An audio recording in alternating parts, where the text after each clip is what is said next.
Assalamualaikum warahmatullahi wabarakatuh. Saya akan melanjutkan review materi yang telah disampaikan.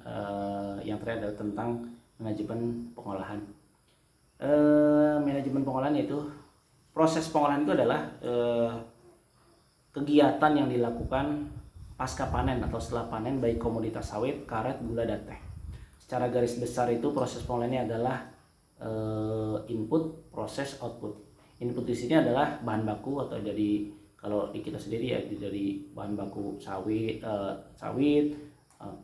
karet, titah karet, kemudian gula itu dari tebu, dan kemudian dari yang terakhir adalah komoditas teh.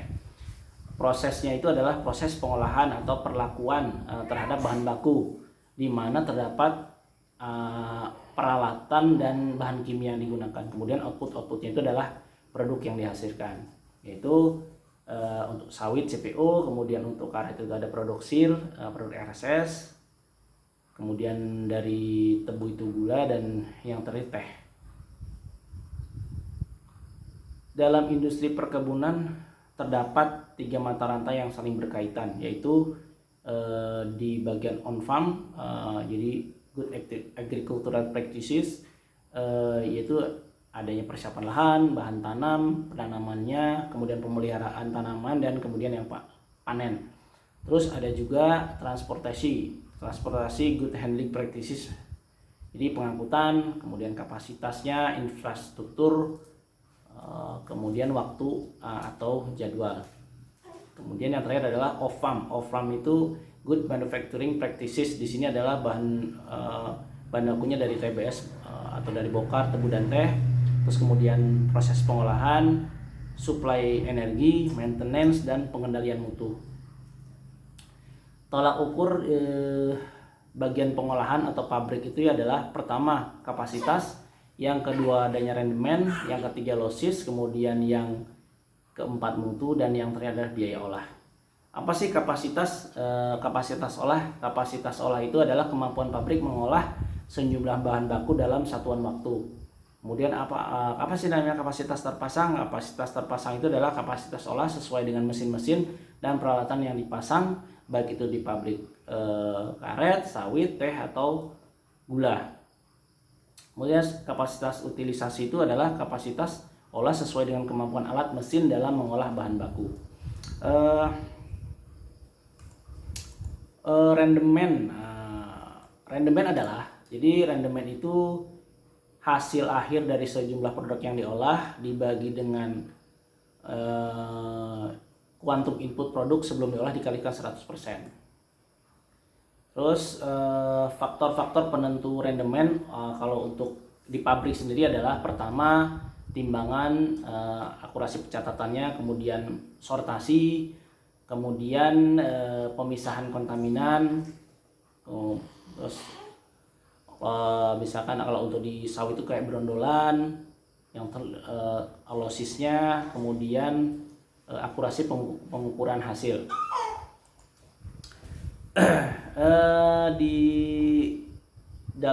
Di pengolahan atau di manajemen pengolahan itu ada tidak lepas dari yang namanya manajemen sipil dan transportasi, karena itu tadi di dalam industri perkebunan kan ada 3 hal tadi kan. Yang kedua itu yang jelas ada namanya transportasi ya, transportasi sipil dan transportasi. Pertama, konsep pekerjaan sipil dan transportasi itu adalah dalam industri perkebunan itu ada hal yang paling penting di lapangan adalah infrastruktur, meliputi jalan beserta aksesorisnya sebagai sarana transportasi baik dari proses pemeliharaan tanaman maupun pasca panen. Lingkup pekerjaan sipil dan transportasi itu ada 2, yaitu pertama yang yaitu pekerjaan bangunan sipil, meliputi gedung, perumahan, kemudian pondasi pabrik, pondasi tangki air, dan lain-lain. Kalau untuk pekerjaan jalan, yang kedua pekerjaan jalan dan infrastruktur, yaitu pembuatan jalan kebun, kemudian pemeliharaan jalan, jembatan, bangunan serta saluran air.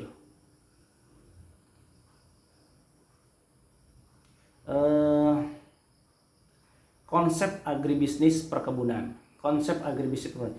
Bisnis itu adalah dapat diartikan sebagai usaha yang berkelanjutan dalam memberikan pelayanan kepada customer dengan tujuan memperoleh income atau benefit dari pelayanan tersebut. Kalau untuk agribisnis adalah diartikan sebagai suatu sosok perusahaan pertanian yang berkarakter bisnis berskala besar dengan upaya meraih nilai tambah komersial yang berkelanjutan sesuai dengan permintaan pasar. Ruang lingkup agribisnis di Indonesia. Jadi ada yang namanya sektor pertanian. Sektornya ada dibagi subsektor tanaman pangan dan subsektor peternakan dan perikanan. Kalau untuk agribisnis perkebunan di subsektor tanaman perkebunan. Perkebunan sendiri adalah suatu tatanan usaha yang meliputi kebun dan manusia atau karyawan planters yang bekerja sesuai dengan sistem yang baku sehingga membentuk suatu komunitas dan berinteraksi dengan lingkungan sekitarnya. Karakteristik bisnis perkebunan itu ada 6. Yang pertama, produksi sangat tergantung pada kondisi tanaman dan faktor alam. Kemudian, produksi dalam jumlah besar mudah rusak dan tidak bertahan lama atau risikonya sangat besar. Kemudian ada pada area yang luas, sementara unit yang terkecil adalah pohon. Terus kemudian tanaman adalah makhluk hidup sehingga memerlukan perlakuan khusus atau secara agronomik. Kemudian melibatkan tenaga kerja yang banyak dan menyebar di area terbuka. Kemudian terakhir adalah berupa pertanian monokultur sehingga mempengaruhi keseimbangan lingkungan. Konsep dasar agribisnis itu adalah pertama berawal dari adanya permintaan dari pasar, kemudian semakin mendekati konsumen, peluang nilai tambah komersial semakin besar. Yang terakhir adalah untuk memperoleh efisiensi perlu skala besar, ada daya saing, harga, dan cost production atau biaya produksi.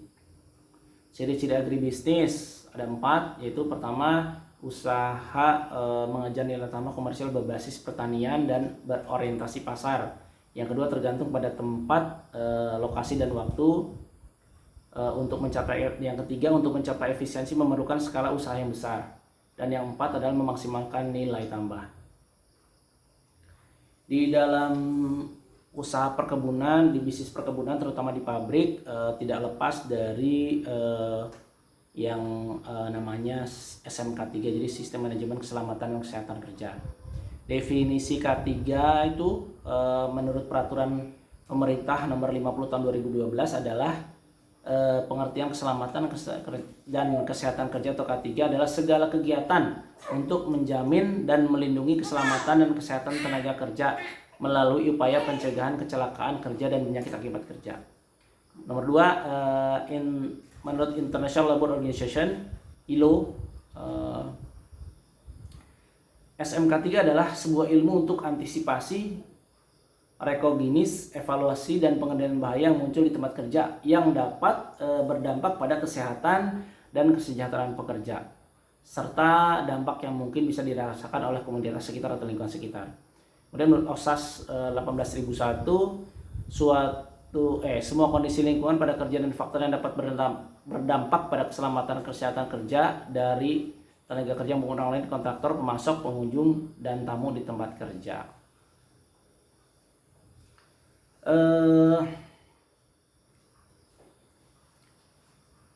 Keselamatan dan kesehatan.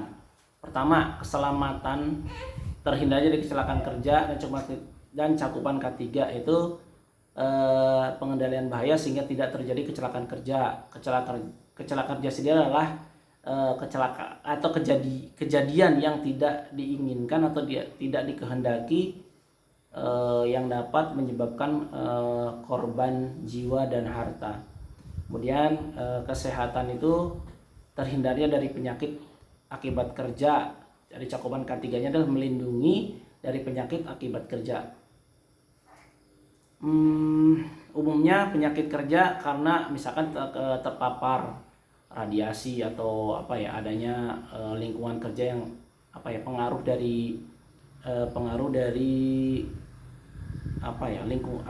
lingkungan tempat kerja dalam jangka waktu yang lama. Kemudian tempat kerja adalah ruangan atau lapangan tertutup atau terbuka, bergerak atau tetap, di mana adanya tenaga kerja yang bekerja, yang sering dimasuki tenaga kerja, kemudian untuk keperluan suatu usaha, dan di mana terdapat sumber atau sumber-sumber bahaya.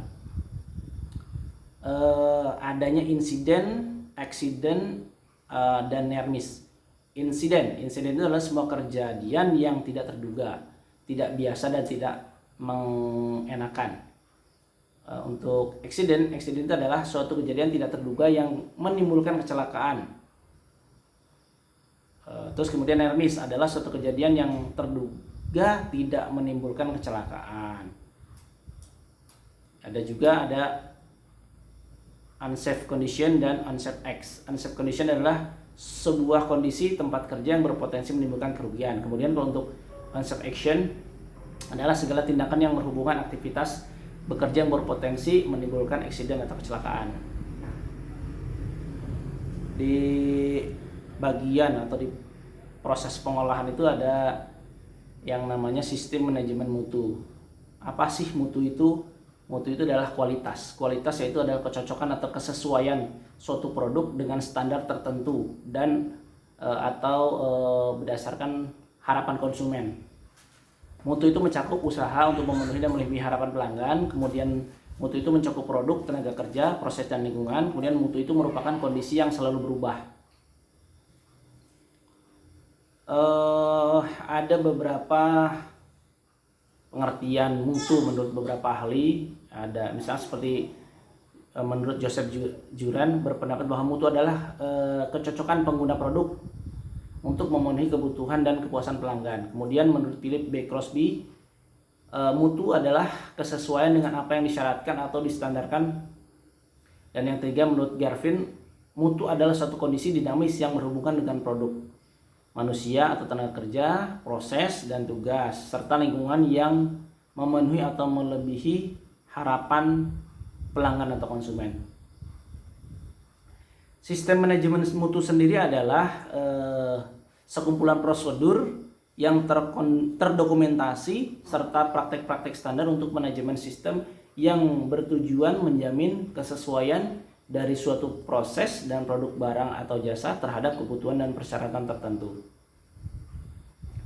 Total Quality Management, mutu terpadu atau bisa disebut juga Total Quality Management, dapat didefinisikan dari 3 kata yang dimilikinya, yaitu total atau keseluruhan, kemudian quality itu kualitas, derajat, tingkat keunggulan barang atau jasa, kemudian manajemen, tindakan seni, cara mengelola, pengendalian, dan pengarahan.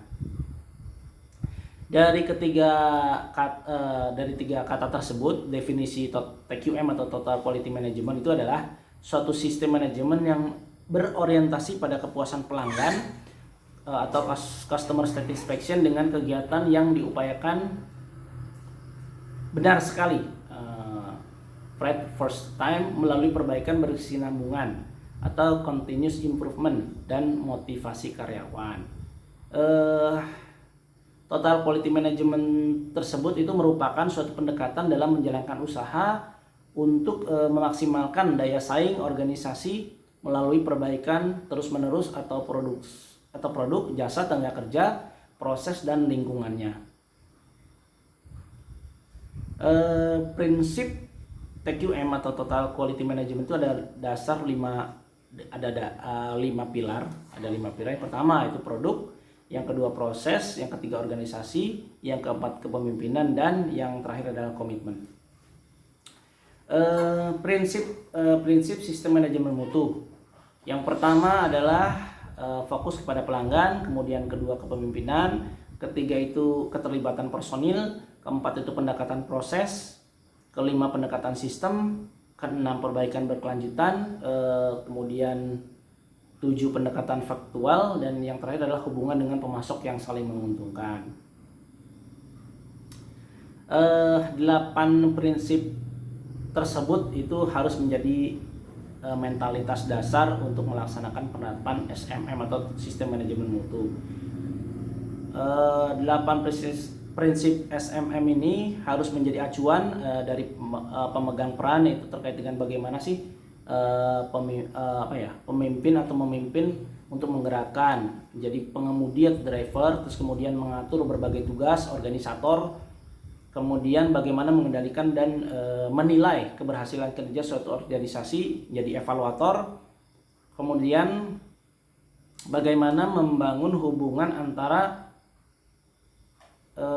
pelanggan dengan pemasok, atau pelanggan pemasok dengan produsen atau pembuat, dan kemudian terkait dengan penggunaan jasa dan pendukung pelaksanaan pekerjaan. Penerapan sistem manajemen mutu itu pendekatannya dengan metode PDCA, yaitu Plan Do Check Action.